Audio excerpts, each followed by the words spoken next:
Sacha, Malia, sous nos yeux, vous devenez deux jeunes femmes fortes, intelligentes et magnifiques. Pendant des années, les Obama ont projeté l'image d'une famille sans faille. Pourtant, des murmures ont laissé entendre que tout n'était peut-être pas aussi parfait qu'il n'y paraissait. Aujourd'hui, après son divorce, Michelle Obama a enfin brisé le silence en révélant des secrets longtemps gardés derrière des portes closes. Dans la vidéo d'aujourd'hui, nous plongeons au cœur de l'histoire méconnue derrière ces révélations choquantes. Que s'est-il réellement passé derrière ces murs privés?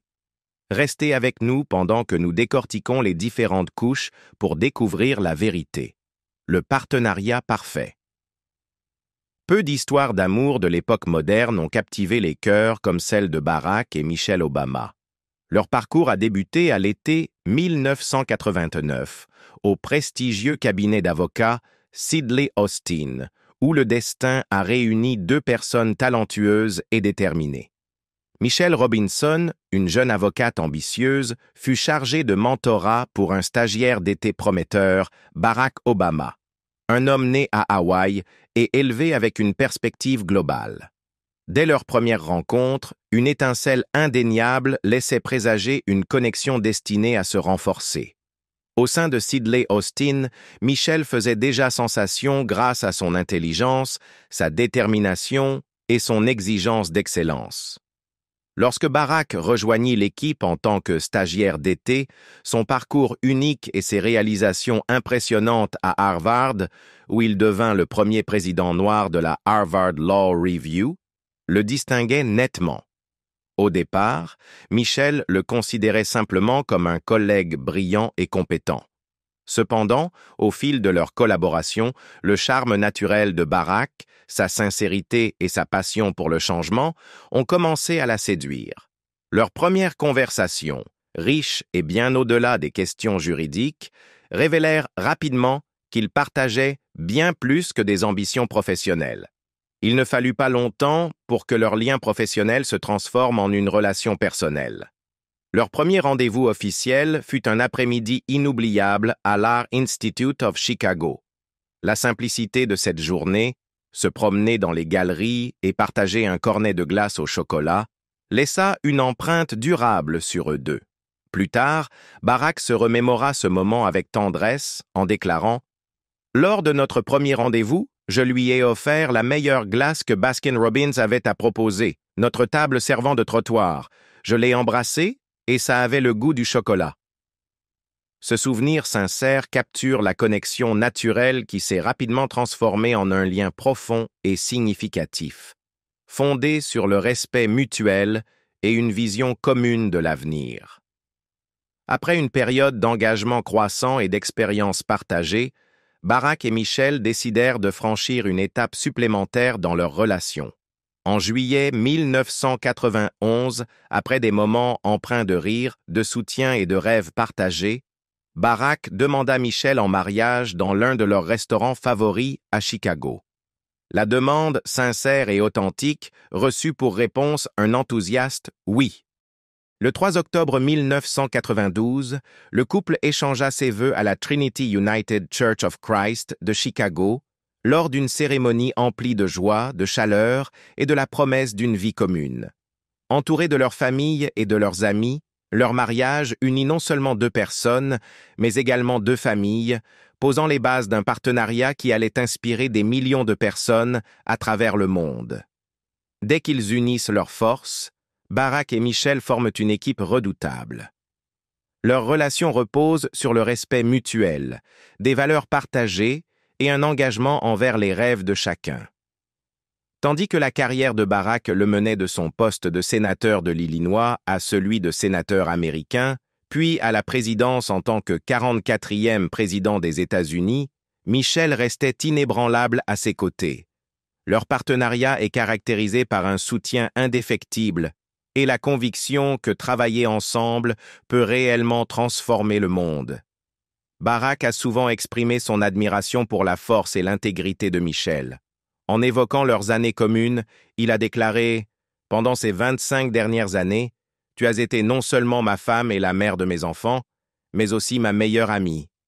Cette phrase résume parfaitement le lien profond qui les unit, une amitié et un partenariat qui se sont renforcés à chaque défi surmonté et chaque succès partagé. Au fur et à mesure que leur relation s'épanouissait, leur famille grandissait également. L'arrivée de leurs filles, Malia Ann et Natasha, Sasha Obama, ajouta un nouveau chapitre joyeux à leur histoire. En 1998, lors de la fête de l'indépendance, le couple accueillit Malia, puis en 2001, Sasha vint compléter la famille. Leur approche de la parentalité était guidée par les mêmes valeurs qui les avaient réunis: amour, unité et exigence d'excellence. Même en tant que figure publique, ils tenaient à ce que la vie familiale reste le centre de leur univers. Barack et Michelle se consacrèrent à créer un environnement où leurs filles pouvaient s'épanouir et suivre leurs propres rêves, conciliant habilement les exigences de la vie publique et l'importance de cultiver une famille soudée. Leurs filles grandirent avec de forts modèles en la personne de chacun de leurs parents, témoignant de la manière dont un partenariat empreint d'amour peut offrir une base solide pour la croissance personnelle et la réussite. L'influence des Obama s'étend bien au-delà de leur cercle familial immédiat. Leur parcours commun est devenu un puissant symbole d'espoir et de progrès pour des millions de personnes à travers le monde. Alors que la carrière politique de Barack s'envolait, depuis ses débuts comme organisateur communautaire jusqu'à son élection historique à la présidence, le couple restait uni. Le rôle de Michelle en tant que première dame fut marqué par son engagement envers des causes telles que l'éducation, la vie saine et le soutien aux familles militaires. Ensemble, ils défendaient des valeurs qui touchaient des individus de tous horizons. Leur histoire est souvent décrite comme celle d'un but commun.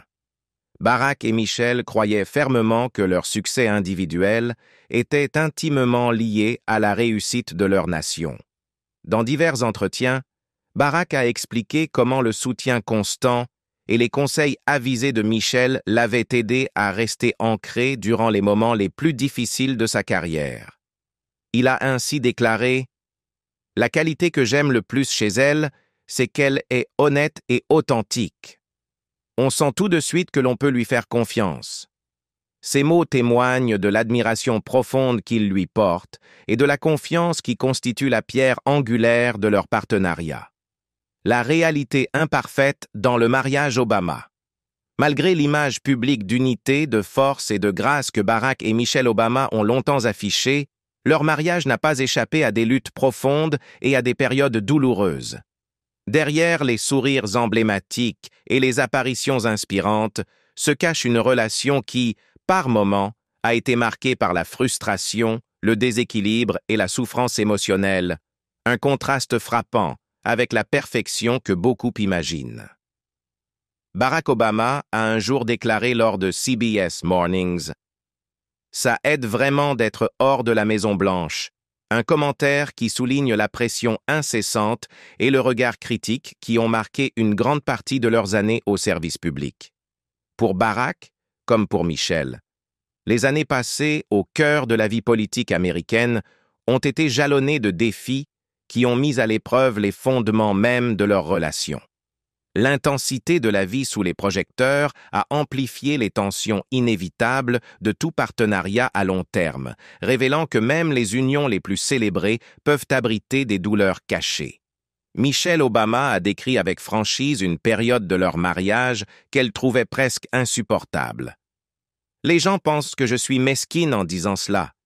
Il y a eu 10 ans où je ne pouvais pas supporter mon mari », a-t-elle admis lors d'une table ronde. Cette révélation marquante, faite à une époque où leurs filles étaient très jeunes, en dit long sur les sacrifices et les compromis qui accompagnaient leur vie publique. Alors qu'ils jonglaient entre des carrières en plein essor et les exigences d'élever des enfants sous l'œil constant des médias, Michelle se sentait submergée par un sentiment de déséquilibre, un sentiment qu'elle a résumé en affirmant: « Le mariage n'est jamais 50-50, jamais, jamais. » Ces mots révèlent une réalité douloureuse. Alors que le public perçoit un partenariat égalitaire, la routine quotidienne fait souvent peser sur l'un des partenaires une charge émotionnelle bien plus lourde que sur l'autre. Ce déséquilibre dans leur relation a été encore accentué par le stress d'élever leur fille dans un environnement tout sauf ordinaire. Barak se souvenait, Michel, quand nos filles grandissaient, c'était la priorité numéro 1, 2, 3 et 4. Rétrospectivement, il a reconnu que cet accent intense sur leurs enfants et les exigences incessantes de la vie publique avaient peut-être contribué à méconnaître l'ampleur de l'isolement et du stress de Michel. Je n'ai pas pleinement réalisé, en tant que père aussi engagé que je l'étais, le niveau de stress et de tension qu'elle subissait, sachant que non seulement Michel et moi étions sous le regard constant dans cet environnement étrange, mais que nous élevions nos filles dans une situation qui n'était tout simplement pas normale, a-t-il expliqué. Cette réflexion laisse entrevoir une divergence douloureuse dans leurs expériences quotidiennes.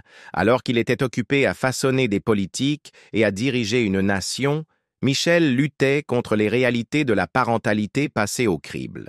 Leurs approches contrastées de la vie ont encore creusé le fossé entre eux pendant ces années difficiles. Le tempérament direct et souvent fougueux de Michel se heurtait à l'approche plus mesurée et rationnelle de Barak. Dans un moment sincère lors de son podcast avec Oprah Winfrey, Michel a déclaré avec force « Ne viens pas me parler de raison, je suis en colère. Ne viens pas me présenter tes 3 arguments, tu ferais mieux de t'en aller et de me laisser me calmer. » Cet éclat de colère n'est pas un incident isolé, mais plutôt une fenêtre ouverte sur les frustrations accumulées au fil du temps. Ces mots résonnent chez quiconque a connu la dissonance qui peut survenir lorsque 2 personnalités très différentes doivent naviguer dans les complexités d'une vie commune sous pression constante. De telles révélations peuvent sembler choquantes compte tenu de la perception du public qui voit les Obama comme l'incarnation d'un couple puissant et sans faille. Pourtant, la réalité est que leur relation, comme tous les mariages, a été un chantier en perpétuelle évolution, un parcours dynamique parsemé autant de défis que de réussites. Michel a souvent souligné que le mariage est difficile, une conviction qui tranche nettement avec le récit glamour souvent présenté par les médias. En évoquant les dures réalités de leurs premières années, elle a noté « Parfois, j'ai l'impression d'avoir 70 ans et lui 30. Parfois, c'est l'inverse. Lui 60, moi 40. Mais devinez quoi? 10 ans. Nous avons été mariés pendant 30 ans. Je préférerais 10 mauvaises années à 30 bonnes. C'est une question de perspective. » Sa volonté de mettre en lumière les imperfections de leur union rappelle que l'amour durable ne se définit pas par un état constant de félicité, mais par la capacité à traverser de longues périodes de lutte. Les pressions de la vie publique et les exigences de la parentalité ont eu un coût élevé. Michel a observé que, pendant 10 ans, alors que nous essayions de construire nos carrières et, vous savez, de gérer l'école et les responsabilités quotidiennes, j'étais du genre « ce n'est même pas juste ». Ces mots traduisent l'épuisement qui peut résulter de la tentative de concilier ambition professionnelle et la gestion simultanée des responsabilités souvent chaotiques et écrasantes de la vie de famille. Le rythme implacable et le manque d'équilibre laissaient peu de place à la détente personnelle et le stress cumulatif a inévitablement pesé sur leur mariage. Barak a lui aussi reconnu l'impact profond que ces défis avaient eu sur leur relation. En repensant à leur passage à la Maison-Blanche, il a admis que s'être éloigné des exigences incessantes du service public leur avait permis de redécouvrir des aspects de leur connexion autrefois éclipsés par le devoir et l'obligation. « Ah, maintenant qu'ils vont bien, elle est un peu plus indulgente envers toutes mes imperfections, » a-t-il confié, suggérant un processus de guérison progressif rendu possible par le temps et la distance par rapport à l'environnement à haute pression qu'ils occupaient autrefois. Cette conversation sincère sur leurs difficultés marque un net contraste avec le récit soigné souvent présenté au public. Elle souligne une vérité universelle. Même les relations fondées sur un amour profond et le respect mutuel peuvent traverser des périodes de douleur intense. Comme Michel l'a expliqué dans une autre interview révélatrice, « Je partage ces choses parce que le mariage est difficile.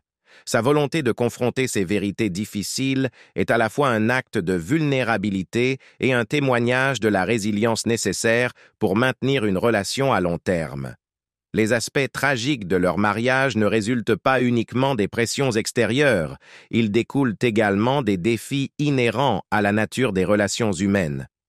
Peu importe la force de l'amour entre deux personnes, les différences de tempérament, de mode de communication et d'attente peuvent créer une tension sous-jacente persistante.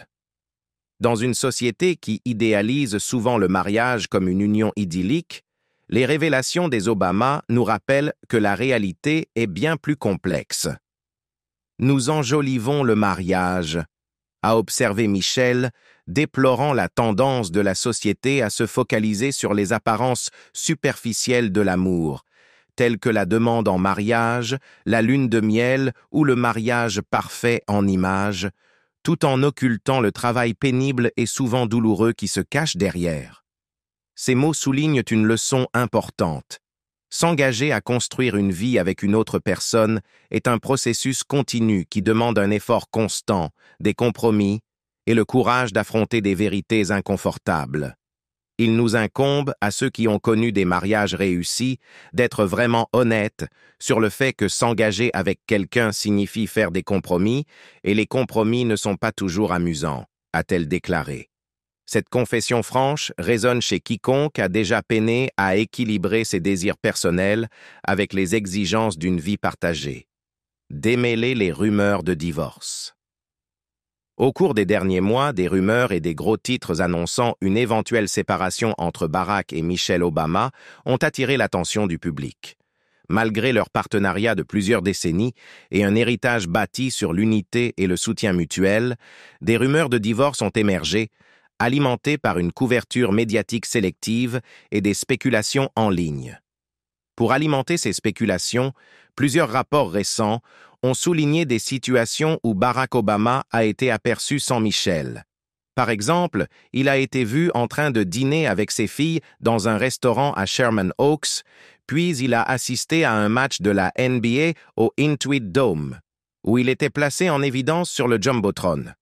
Ces sorties en solo, en contraste avec les apparitions habituellement coordonnées du couple, ont suscité des interrogations sur le fait que l'ancien président serait en train de lancer doucement une séparation. Les critiques avancent que si les Obama étaient vraiment inséparables, Michelle serait présente à chaque événement public, surtout ceux impliquant leur famille. Le fait que Barack ait été vu profitant de moments en public seul a été exploité par certains commentateurs de tabloïds. Une personnalité médiatique a déclaré « Quand j'ai vu pour la première fois qu'il était à un match de basket sans elle, j'ai pensé « Eh bien, ce n'est rien de grave ». Mais ensuite, j'ai appris qu'il avait rencontré leur fille. Chaque parent meurt d'envie de passer du temps avec ses enfants. C'est une occasion de voir les deux, et elle n'était pas là. » Ces commentaires, bien que spéculatifs, montrent comment de légères différences par rapport à leurs apparitions habituelles sont amplifiées en signes potentiels de discorde conjugale. Les rumeurs de divorce ne sont pas seulement propagées par les médias traditionnels, elles trouvent également un terrain fertile sur les réseaux sociaux. Des gros titres sensationnalistes et des théories du complot ont émergé, certains allant jusqu'à alléger l'existence d'une liaison extra-conjugale impliquant Barack et une actrice célèbre. Bien que ces affirmations aient été maintes fois réfutées, des figures telles qu'Alex Jones et Joan Rivers ont, par le passé, attisé la controverse avec leurs déclarations provocatrices. L'un des récits les plus absurdes mais persistants est que les Obama seraient sur le point de se séparer. Certains commentateurs comparant en plaisantant les sorties en solo de Barack à un lancement doux d'un divorce. Ces théories sont amplifiées par la nature polarisée des discussions en ligne, où chaque petit détail est disséqué et réutilisé pour coller à un récit préétabli d'un mariage qui s'effondre. Pourtant, malgré tout ce bruit médiatique, il existe peu de preuves concrètes pour soutenir l'idée que le lien autrefois indéfectible entre Barack et Michelle se fragilise réellement. Pour ajouter une autre couche à ces rumeurs, certains commentateurs en ligne sont même allés jusqu'à imaginer des scénarios de divorce satiriques impliquant les Obama.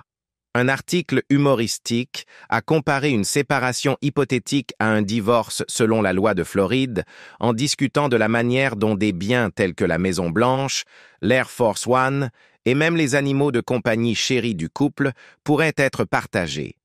Bien que ces analyses humoristiques soient loin d'être sérieuses, elles soulignent à quel point les figures publiques sont soumises à une spéculation et à une moquerie incessante.